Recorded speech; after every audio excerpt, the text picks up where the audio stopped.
Major Sinha হত্যা মামলার রায় দ্রুত কার্যকরে সরকার উদ্যোগ নেবে বলে জানিয়েছেন প্রধানমন্ত্রীর প্রতিরক্ষা উপদেষ্টা অবসরপ্রাপ্ত brigadier general doctor AKM Shamsul Islam. সশস্ত্র বাহিনীর বঞ্চিত সদস্যদের মূল্যায়নে বোর্ড গঠন করেছে সরকার। রাজধানীর রাওয়া ক্লাবে ফিরে দেখা জুলাই 2024 শীর্ষক সেমিনারে এসব কথা জানান তিনি। বলেন, জুলাইকে অস্বীকার করে কাঙ্ক্ষিত দেশ করা সম্ভব নয়। মিজান শাহজাহানের রিপোর্ট। ফিরে দেখা জুলাই 2024 প্রামাণ্যচিত্র প্রদর্শনের পাশাপাশি জুলাই যোদ্ধা ও আহত শহীদ পরিবারের সদস্যরা তুলে ধরেন সেই সময়ের নানা স্মৃতি। শহীদ মুগ্ধের ভাই মীর মাহবুবুর রহমান স্নিগ্ধ বলেন, তরুণ প্রজন্ম যৌক্তিক দাবি আদায়ের আন্দোলনে বুলেটের সামনে বুক পেতে দিয়েছিল বলেই পতন ঘটে স্বৈরাচারী সরকারের।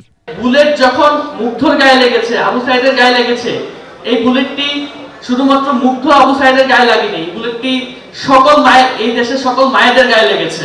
রাওয়া ক্লাবের চেয়ারম্যান অবসরপ্রাপ্ত ব্রিগেডিয়ার জেনারেল আব্দুল হক বলেন, জুলাইয়ের চেতনা ধারণ করতে না পারলে বারবার জুলাই আন্দোলন ফিরে আসবে স্বৈরাচারী শাসকের মসনদ নাড়িয়ে দিতে।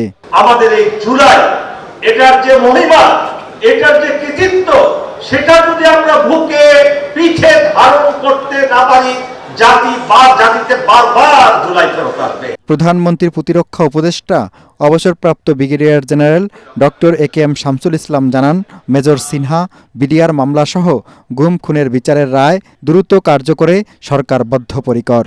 বাংলাদেশ জাতীয়তাবাদী দল যখন রাষ্ট্র পরিচালনার দায়িত্ব পেয়েছে, তখন সশস্ত্র বাহিনীর মর্যাদা, পেশাদারিত্ব, আধুনিকায়ন এবং সদস্যদের কল্যাণে সর্বোচ্চ গুরুত্ব দিয়েছে।